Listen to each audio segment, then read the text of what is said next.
Mineirão! Só alegria? Ele morou na área, seu professor de Química 2.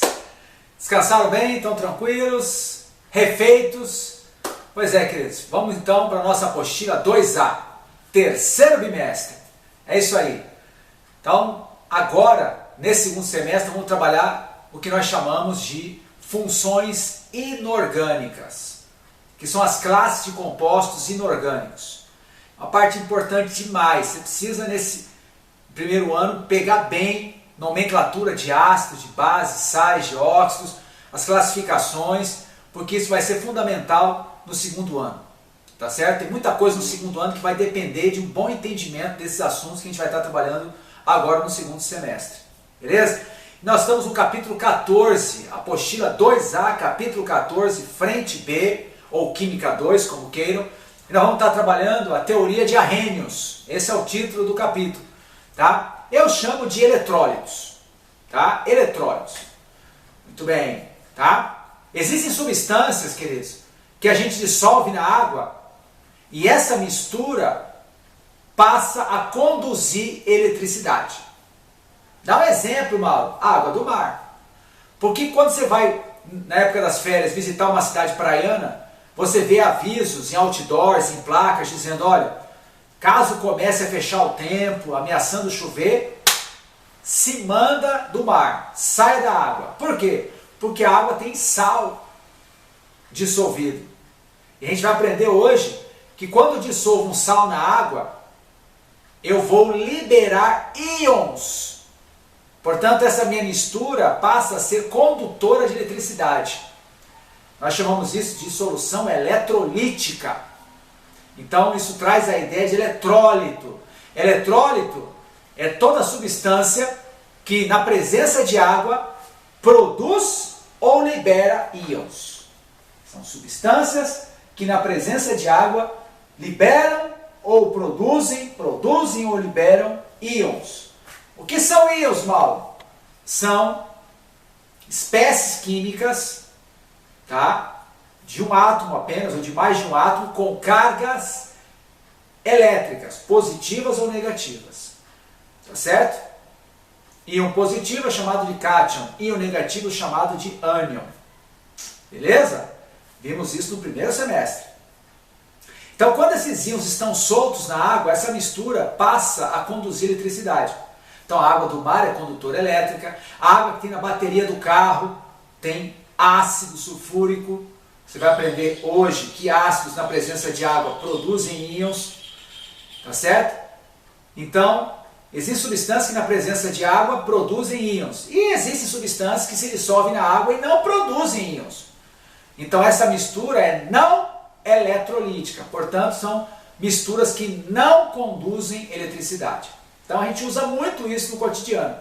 O sangue, por exemplo, é uma solução eletrolítica. É por isso que a pessoa pode tomar choque. Porque o solvente que irriga o nosso corpo, o sangue, tem íons dissolvidos. Íons soltos, dispersos. Beleza? Aliás, muita coisa no nosso organismo funciona à base de eletricidade. Tá certo? Não apenas eletricidade na parte de elétrons, mas íons. Beleza? Então tá. Então vocês viram que é um assunto importante.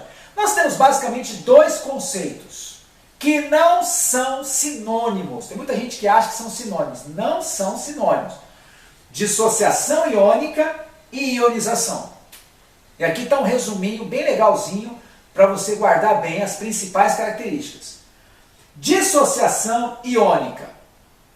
Primeira coisa, ocorre com compostos iônicos. Compostos iônicos. O que é um composto iônico? Eu já esqueci. É quando você tem cátions e ânions.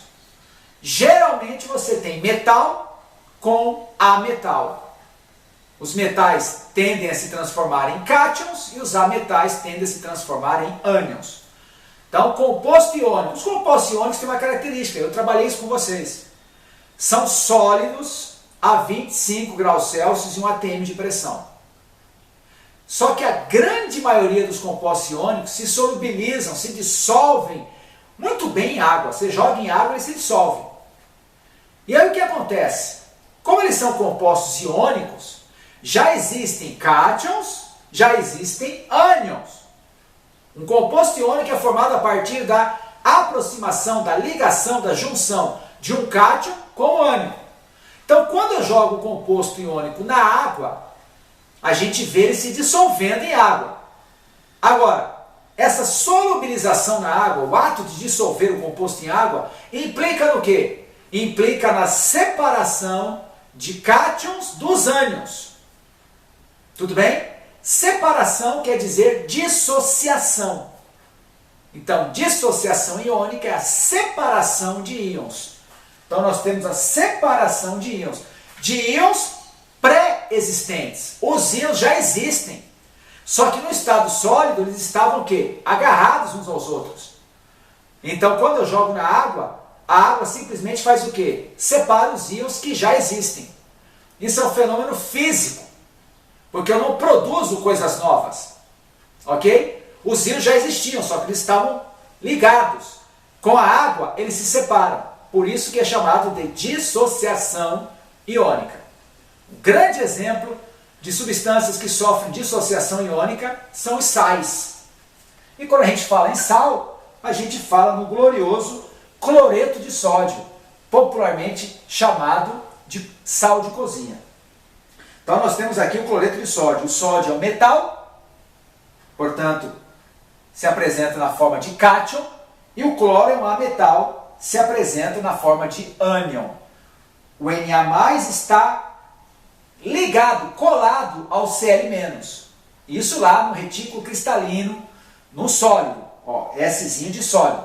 Quando eu jogo na água, a água, que é uma substância altamente polarizada, coisa que você já viu comigo também, a água faz o quê? A água separa cátions de um lado, ânions do outro. Separa íons que já existiam. O nome do processo? Dissociação iônica. Esses íons vão estar soltos na água, permitindo a condutibilidade eletrolítica. Ou seja, essa mistura, ela conduz eletricidade. Beleza?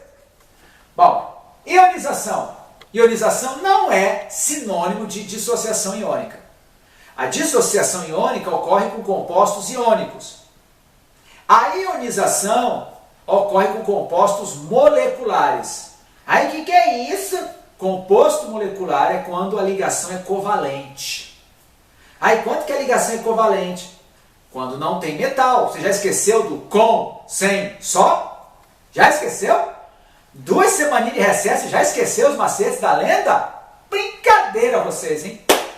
Com, sem, só. Beleza? Então nós temos metal com ametal, composto iônico. Sofre dissociação iônica. Quando não tem metal, ligação covalente. Então, composto molecular. Não existem íons. A pergunta é, como é que os íons surgem? A partir de uma reação química. Então, ionização ocorre com compostos moleculares e a produção de íons. Bom, se é produção de íons, se eu estou produzindo é porque eu não tinha antes. Os íons não existiam antes. Eles só passam a existir a partir do momento em que o composto molecular reage com a água. Então é um fenômeno químico. O que é fenômeno químico? É quando eu produzo algo que não existia antes. Beleza? O grande exemplo de compostos moleculares que sofrem ionização são os ácidos. E a gente usa muito isso no cotidiano. Tá certo? Quando não tem a mania de perguntar, serve pra que isso? Você anda de carro? Ah, ando. Pois é, você só consegue andar de carro porque tem uma bateria no carro. Aí, para que tem a ver? O que tem a ver isso? A bateria tem ácido sulfúrico, você vai aprender isso comigo esse ano. O ácido sulfúrico é um ácido que produz na presença de água muitos íons.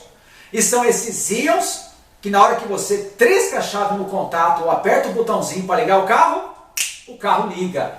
Por quê? Porque fechou-se o circuito.